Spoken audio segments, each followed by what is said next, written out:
بسم اللہ الرحمن الرحیم۔ ایک سوال یہ کر رہے ہیں کہ فجر کی نماز کے بعد قضا نماز پڑھنے کا کیا حکم ہے، یعنی کوئی شخص فجر کی نماز کے بعد قضا نماز پڑھ سکتا ہے یا نہیں، یعنی کسی شخص کی فجر کی نماز کے بعد کسی شخص کی نماز چھوٹ جائے تو وہ فجر کے بعد اس کو ادا کر سکتا ہے کہ نہیں۔ تو جواباً عرض ہے کہ فجر کی نماز کے بعد سورج نکلنے سے پہلے تک قضا نماز پڑھنا جائز ہے، یعنی سورج نکلنے سے پہلے وہ قضا نماز پڑھ سکتا ہے، اس میں کوئی حرج نہیں ہے۔ اور دوسرا ہے کہ عصر کی نماز کے بعد بھی یہ حکم ہے کہ آدمی اگر عصر کی نماز کے بعد بھی قضا نماز پڑھنا چاہے تو پڑھ سکتا ہے، جب تک کہ صورت میں زردی نہ آ جائے، اس وقت تک عصر کی نماز کے بعد بھی قضا نماز پڑھنا جائز ہے۔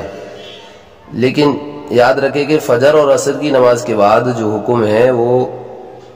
قضا نمازوں کا ہے کہ ان کے بعد نمازیں پڑھ سکتا ہے، لیکن نفل نماز نہیں پڑھے گا، نفل نماز نہیں پڑھنی ہے اس میں، اور اپنی قضاء عمری ہے، قضا نمازیں ہیں تو ان کو پڑھ سکتا ہے فجر کے بعد اور عصر کے بعد۔ لیکن یاد رکھے کہ فوراً فجر کے بعد اور عصر کے بعد مسجد میں اس کا بہت اچھے سے اہتمام نہ کرے تو دیکھنے والوں کو ایک شبہ پیدا ہوگا۔ کوشش کرے کہ تنہائی میں اس کو اپنی نمازوں کو قضا فجر کے بعد اور عصر کے بعد کرے تو اس سے فائدہ ہوگا اور پڑھ سکتا ہے، اس میں کوئی حرج نہیں۔ اور ایک سوال اسی کے ضمن میں یہ کر رہے ہیں کہ بوقت غروب عصر کی نماز کا کیا حکم ہے، یعنی سورج بالکل غروب ہو رہا ہے